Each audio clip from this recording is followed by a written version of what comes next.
ಹಿಂದೆ ಈಗ ಲಿಂಗೇಶ್ವರ ಮೊದಲು ಈ ಮನೆಯಲ್ಲಿ ಸ್ಥಾಪನೆಯಾಗಿದ್ದು ಕೊಪ್ಪಲು ರಂಗಪ್ಪ ಅಥವಾ ಚಿತ್ರರಂಗಣ್ಣ ಅಂತನ್ನೋರು ಇಲ್ಲಿ ವಾಸವಾಗಿದ್ದರು. ಅವ್ರ ಮನೆಯಲ್ಲಿ ಒಂದು ಹೆಜ್ಜೆ ಇತ್ತು, ಸುಮಾರು 100 ವರ್ಷಗಳನ್ನು ಕಳೆದಿತ್ತು. ಸಂದರ್ಭಗಳಲ್ಲಿ ಇವತ್ತು ಸಹ ಇದನ್ನು ನೋಡಿದಾಗ ಹಿಂದೆ ಇಲ್ಲಿ ಗಣ ಬರ್ತಾ ಇದ್ದಿದ್ದು, ಮೈಲಾರ ದೇವರು ಭಕ್ತಾದಿಗಳು ಬರ್ತಾ ಇದ್ದಿದ್ದು, ಇಲ್ಲಿ ಶ್ರಾವಣಾದಿ ದಿನಗಳಲ್ಲಿ ನಡೀತಿರ್ತಕ್ಕಂಥ ಸೇವೆ.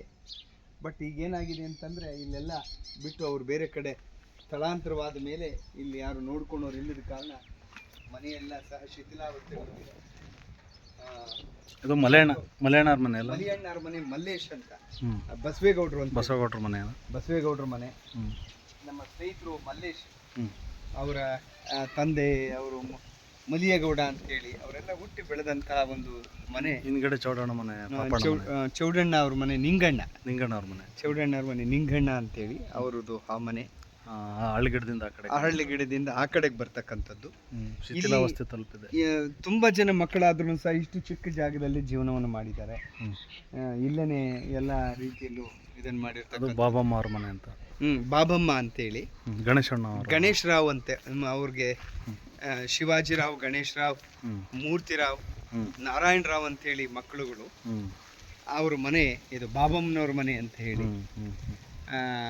ಇವತ್ತು ಇಲ್ಲಿ ಅವರು ಯಾರು ಇಲ್ಲದ ಕಾರಣ ಮನೆಗಳೆಲ್ಲ ಎಲ್ಲವೂ ಸಹ ನಾಮವಿಶೇಷದ ಭೀತಿಯಲ್ಲಿದೆ. ಇಲ್ಲ, ಅವರು ಇಲ್ಲ ಈಗಾಗಲೇ. ಆಮೇಲೆ ಈ ಮನೆಗಳು ಸಣ್ಣಿಂಗಣ್ಣ ಅವ್ರ ಮನೆ ಅಂತೇಳಿ, ಅವ್ರ ಮನೆಗಳಲ್ಲಿ ಬಸವರಾಜು ಅಂತೇಳಿ ಬೇರೆ ಕಡೆ ಮನೆ ಮಾಡ್ಕೊಂಡಾದ್ಮೇಲೆ ಬಸವರಾಜು ಅಂತ ಹೇಳ್ಬಿಟ್ಟು ಅವರು ಪರಮೇಶ್ ಅಂತ ಅವ್ರ ಮನೆಗಳು. ಈ ಒಂದು ರಸ್ತೆಗೆ ನಾವು ದಾಸಯ್ಯನಹಟ್ಟಿ ಅಂತೇಳಿ ಕರಿತಾ ಇದ್ವಿ.